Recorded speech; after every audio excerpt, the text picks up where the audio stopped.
Intelligence பியூரோல இருந்து கிட்டத்தட்ட 300க்கும் மேற்பட்ட காலி பணியிடம் இருக்கக்கூடிய ஒரு எக்ஸாம் வந்திருக்கு. ஸோ யார் யாருக்கெல்லாம் தெரியும்? எஸ். ஸோ நம்ம ஆல்ரெடி பார்த்தீங்க அப்படின்னா, ஏசிஐஓ அதுக்கப்புறம் வந்து பார்த்தீங்கன்னா, செக்யூரிட்டி அசிஸ்டன்ட் சொல்லி 2 எக்ஸாம் அப்படின்றது ஒரு 3 மாசத்துக்கு முன்னாடி நடந்தது.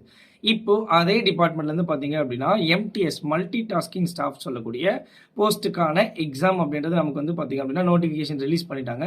ஸோ இன்னும் யாரெல்லாம் அப்ளை பண்ணலையோ, ஸோ 14th டிசம்பருக்கு முன்னாடி அப்ளை பண்ணிடுங்க.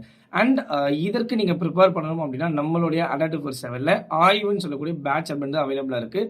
ஸோ இந்த ஒரு பேட்ச்சில் நீங்கள் வந்து பார்த்தீங்க அப்படின்னா, கம்ப்ளீட்லி லைவ் ப்ளஸ் ரெக்கார்டட். ஏன்னா நமக்கு எக்ஸாம் டேட் அப்படின்றது எப்போ வரும் அப்படின்ற நிறைய சந்தேகங்கள் இருக்கும் ஐபி பொறுத்த வரைக்கும். ஸோ அப்போ இதில் ரெக்கார்டட் கிளாஸஸ் இருக்குது. அப்போ நீங்கள் இந்த ஒரு கிளாஸஸை என்ன பண்ணலாம், லைவ் கிளாஸஸ் ஸ்டார்ட் பண்ணுறதுக்கு முன்னாடியே ப்ரிப்பேர் பண்ண ஆரம்பிச்சிட்டிங்க அப்படின்னா, ஸோ நீங்கள் இந்த எக்ஸாம் அப்படின்றத ஈஸியாக என்ன பண்ணிடலாம், கிராக் பண்ணிடலாம். ஸோ மறக்காமல் எல்லாரும் என்ன பண்ணிக்கோங்க, நம்மளுடைய கோட் Y1029 யூஸ் பண்ணி ஜாயின் பண்ணிக்கொள்ளுங்கள். So all the best. Thank you.